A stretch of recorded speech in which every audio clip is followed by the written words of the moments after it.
ശക്തമായ സൈനിക ശക്തിയുടെ അഭിമാനമായി കരുതപ്പെടുന്ന യുദ്ധവിമാനങ്ങൾ ഒന്നൊന്നായി തകർന്നു വീഴുകയാണോ? അതോ ലോകത്തെ അമ്പരിപ്പിക്കാൻ ഇറാൻ നടത്തുന്ന ഏറ്റവും വലിയ വിവര യുദ്ധത്തിന്റെ ഭാഗമാണോ ഈ അവകാശവാദങ്ങൾ?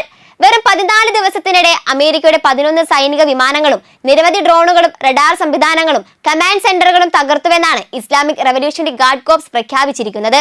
ഈ അവകാശവാദങ്ങൾ ശരിയാണെങ്കിൽ പശ്ചിമേഷ്യയിലെ സൈനിക ശക്തി സമവാക്യം തന്നെ മാറിമറിയും. എന്നാൽ ഇതുവരെ ഈ നാശനഷ്ടങ്ങൾ അമേരിക്ക ഔദ്യോഗികമായി സ്ഥിരീകരിച്ചിട്ടില്ല. എന്നിരുന്നാലും ഇറാന്റെ ഈ പ്രഖ്യാപനം ലോക സൈനിക രാഷ്ട്രീയ വേദിയിൽ പുതിയ ചർച്ചകൾക്കും ചോദ്യങ്ങൾക്കും വഴി തുറന്നിരിക്കുകയാണ്. IRGC വക്താവ് ബ്രിഗേഡിയർ ജനറൽ മൊഹസൻ മൊഹബി തസ്നിം വാർത്താ ഏജൻസിയോട് നൽകിയ വിവരമനുസരിച്ച് ജൂലൈ 8 മുതൽ ജൂലൈ 22 വരെ നടന്ന തിരിച്ചടി ആക്രമണങ്ങളിലാണ് അമേരിക്കൻ സൈനിക താവളങ്ങൾക്ക് വലിയ നാശനഷ്ടം ഉണ്ടാക്കിയത്. ഒരു F-50 യുദ്ധവിമാനം, ഒരു P-8 സമുദ്ര പെട്രോളിംഗ് വിമാനം, ഒരു C-70 സൈനിക ചരക്ക് വിമാനം, 8 ആകാശ ഇന്ധനം നിറയ്ക്കുന്ന വിമാനങ്ങൾ എന്നിവ ആക്രമണത്തിൽ തകർന്നുവെന്നാണ് അദ്ദേഹത്തിന്റെ അവകാശവാദം.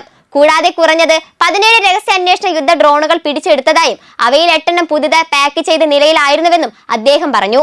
അമേരിക്ക നടത്തിയ പുതിയ സൈനിക ആക്രമണങ്ങൾക്ക് മറുപടിയായാണ് ഈ ഓപ്പറേഷനുകൾ നടത്തിയതെന്ന് IRGC വിശദീകരിക്കുന്നു. അമേരിക്കയുടെ വ്യോമ പ്രവർത്തന ശേഷി കുറയ്ക്കുകയെന്ന ലക്ഷ്യത്തോടെയാണ് വിമാനങ്ങൾ, ഡ്രോണുകൾ, ഇന്ധന സംഭരണ കേന്ദ്രങ്ങൾ, ലോജിസ്റ്റിക് ഹബ്ബുകൾ, റഡാർ സംവിധാനങ്ങൾ എന്നിവയെ ഒരേ സമയം ലക്ഷ്യമിട്ടതെന്നും അവർ പറയുന്നു. മേഖലയിലുടനീളമുള്ള അമേരിക്കൻ സൈനിക നീക്കങ്ങളെ മന്ദഗതിയിലാക്കുകയാണ് പ്രധാന ലക്ഷ്യമെന്നാണ് ഇറാന്റെ അവകാശവാദം. വിമാനങ്ങൾ മാത്രമല്ല, അമേരിക്കയുടെ വ്യോമ പ്രതിരോധ സംവിധാനങ്ങൾക്കും കനത്ത തിരിച്ചടിയാണ് നൽകിയതെന്നാണ് IRGCയുടെ അവകാശവാദം.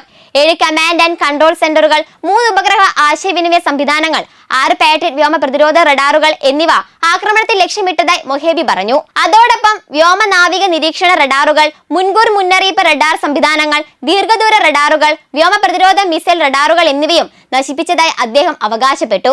ഓപ്പറേഷൻ നാസർ 2 എന്ന പേരിലാണ് ഇറാൻ ഈ തിരിച്ചടി സൈനിക നീക്കങ്ങൾ നടത്തുന്നതെന്ന് IRGC വ്യക്തമാക്കുന്നു. ജോർദാനിലെ അമേരിക്കൻ പാട്രിയറ്റ് പ്രതിരോധ സംവിധാനങ്ങളും ഇറാഖിലെ എർബിൻ മേഖലയിലെ അമേരിക്കൻ സൈനിക കേന്ദ്രങ്ങളും ഉൾപ്പെടെ വിവിധ താവളങ്ങളാണ് ആക്രമണത്തിന് ഇരയായതെന്ന് ഇറാൻ പറയുന്നു. കുവൈറ്റിലെയും ബഹ്റൈനിലെയും അമേരിക്കൻ സൈനിക കേന്ദ്രങ്ങൾക്ക് പിന്നാലെ ആക്രമണം നടത്തിയതായി അവർ അവകാശപ്പെട്ടു. അമേരിക്കയുടെ യുദ്ധ സാമഗ്രികൾ പരിപാലിക്കുന്ന സൗകര്യങ്ങൾക്കും ആക്രമണം വ്യാപിച്ചതായി IRGC അറിയിച്ചു. 6 യുദ്ധവിമാന, ഹെലികോപ്റ്ററുകൾ, അറ്റകുറ്റപ്പണി കേന്ദ്രങ്ങൾ, 3 ലോജിസ്റ്റിക് ഹബ്ബുകൾ, 12 ഇന്ധന ഡിപ്പോകൾ, നിരവധി ആയുധ സംഭരണശാലകൾ, 6 മിസൈൽ ഡിപ്പോകൾ എന്നിവ ആക്രമണത്തിൽ തകർന്നുവെന്നാണ് അവകാശവാദം. കപ്പലുകൾക്കും വിമാനങ്ങൾക്കുമായി സൂക്ഷിച്ചിരുന്ന സ്പെയർ പാർട്സ് കേന്ദ്രങ്ങളും ലക്ഷ്യമിട്ടതായും അവർ കൂട്ടിച്ചേർത്തു. അമേരിക്കയുടെ ഡ്രോൺ യുദ്ധശേഷി കുറയ്ക്കാനാണ് പ്രത്യേക ശ്രദ്ധ നൽകിയതെന്നും IRGC പറയുന്നു.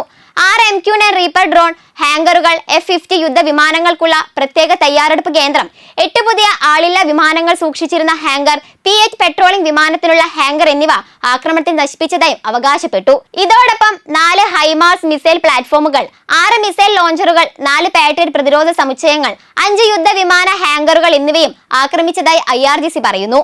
സൈനിക കേന്ദ്രങ്ങൾക്കൊപ്പം അമേരിക്കയുടെ ആശയവിനിമയ സംവിധാനങ്ങളെയും ലക്ഷ്യമിട്ടതായി ഇറാൻ അവകാശപ്പെടുന്നു.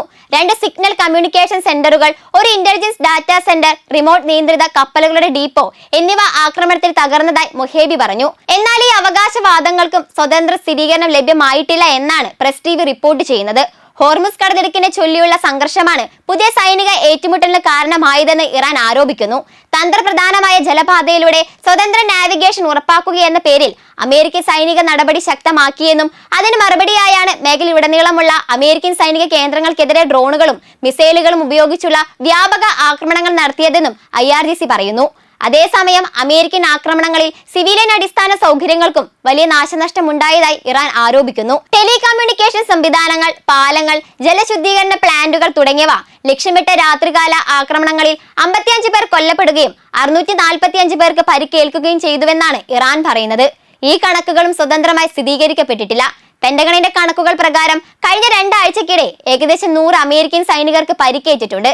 ഫെബ്രുവരി അവസാനം മുതൽ ആരംഭിച്ച സംഘർഷത്തിൽ 18 അമേരിക്കൻ സൈനികർ കൊല്ലപ്പെട്ടതായും അമേരിക്ക സ്ഥിരീകരിച്ചിട്ടുണ്ട്. എന്നാൽ ഇറാൻ അവകാശപ്പെടുന്ന തോതിലുള്ള യുദ്ധവിമാന നഷ്ടങ്ങളോ സൈനിക കേന്ദ്ര നാശനഷ്ടങ്ങളോ സംബന്ധിച്ച് അമേരിക്ക ഔദ്യോഗിക സ്ഥിരീകരണം നൽകിയിട്ടില്ല. ഈ സാഹചര്യത്തിൽ പശ്ചിമേഷ്യയിലെ സുരക്ഷാ സാഹചര്യം കൂടുതൽ സങ്കീർണമാകുകയാണ്. ഇറാന്റെ അവകാശവാദങ്ങൾ ശരിയാണെങ്കിൽ അത് മേഖലയിലെ അമേരിക്കൻ സൈനിക ശേഷിക്ക് വലിയ തിരിച്ചടിയായിരിക്കും. മറുവശത്ത് ഈ അവകാശവാദങ്ങൾ സ്ഥിരീകരിക്കപ്പെടാത്തതിനാൽ വിവര യുദ്ധവും സൈനിക യുദ്ധവും ഒരേ സമയം നടക്കുന്ന അവസ്ഥയാണെന്ന് വിദഗ്ധർ വിലയിരുത്തുന്നു. ഏതൊരു രാജ്യത്തിന്റെയും പരമാധികാരത്തെ വെല്ലുവിളിച്ചുകൊണ്ട് അമേരിക്ക സംയുക്തമായി നടത്തിയ ഈ ആക്രമണത്തിന് പിന്നാലെ വെറും 2 ആഴ്ചയ്ക്കുള്ളിൽ ഇത്രയും വലിയൊരു തിരിച്ചടി നൽകാൻ ഇറാനിയൻ പക്ഷത്തിന് കഴിഞ്ഞുവെന്ന അവകാശവാദം ശരിയാണെങ്കിൽ അത് പ്രസിഡന്റ് ഡൊണാൾഡ് ട്രംപിന്റെ ഭരണകാലത്തെ ഏറ്റവും വലിയ രാഷ്ട്രീയ സൈനിക പരാജയങ്ങൾ ഒന്നായാണ് വിലയിരുത്തപ്പെടുന്നത്. സ്വന്തം സൈനിക മേധാവിത്വത്തെക്കുറിച്ചുള്ള അമേരിക്കയുടെ അവകാശവാദങ്ങളെ പൂർണ്ണമായി നിഷ്പ്രഭമാക്കുന്നതാണ് ഈ പുതിയ സംഭവ വികാസങ്ങൾ. ഔദ്യോഗിക സ്ഥിരീകരണങ്ങൾ വരുന്നതോടെ പശ്ചിമേഷ്യൻ സമവാക്യങ്ങൾ തികച്ചും മാറി മറിയുമെന്നും ഇത് ട്രംപിന്റെ ഭരണകൂടത്തിന് കനത്ത പ്രതിസന്ധികൾ സൃഷ്ടിക്കുമെന്നാണ് അന്താരാഷ്ട്ര രാഷ്ട്രീയ നിരീക്ഷകർ കരുതുന്നത്.